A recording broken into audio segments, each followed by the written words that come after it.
اچھا جی، اس ویڈیو میں ہم یہ بات کریں گے کہ اگر آپ کے جسم پہ، چہرے پہ، ہاتھوں پہ، بازوؤں پہ کہیں بھی مولز بنتے ہیں تو وہ مولز جو ہیں جنہیں اردو میں موقع بھی کہتے ہیں، اگر مولز بنتے ہیں تو ان مولز کا کیا علاج ہے؟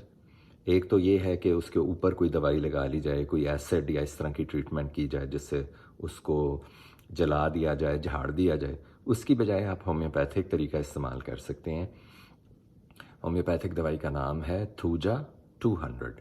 اگر آپ تھوجا 200 کی ایک ڈوز ونس ان 2 ویکس یعنی 2 ہفتے میں ایک دفعہ وہ ڈوز لیں اور کنٹینیو کریں جب تک آپ کے جتنے بھی مولز ہیں وہ جھڑ کے ختم نہیں ہو جاتے، تو یہ ایک بہت ہی اچھی ریمیڈی ہے۔ تھوجا 200 50 سال سے اوپر کے مردوں میں اس کے اور بھی بہت سارے فائدے ہیں۔ مثال کے طور پہ پروسٹیٹ گلینڈ کا بڑھ جانا، اس میں بھی یہی ڈوز اسی طرح لی جائے گی تو وہ پروسٹیٹ گلینڈ کو بھی کیور کر دے گی۔ جن میں پروسٹیٹ کا مسئلہ نہیں ہے ان کے لیے، مولز کے لیے یہ بہت ہی عمدہ میڈیسن ہے۔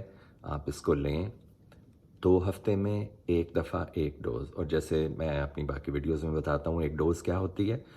ایک گھونٹ پانی میں، گلاس میں پانی لیں، اس میں ایک قطرہ دوائی کا ڈالیں، سٹر کر لیں، اس کو منہ میں لیں، سوئچ کریں منہ میں، یعنی منہ میں گھما لیں اسے اور پھر پی لیں۔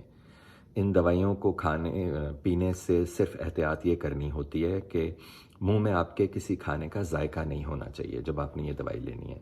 کھانے سے 10-15 منٹ پہلے یا کھانا کھانے کے 10 منٹ 15 منٹ کے بعد یہ دوائی لیں تاکہ آپ کے منہ میں ذائقہ نہ ہو کسی چیز کا۔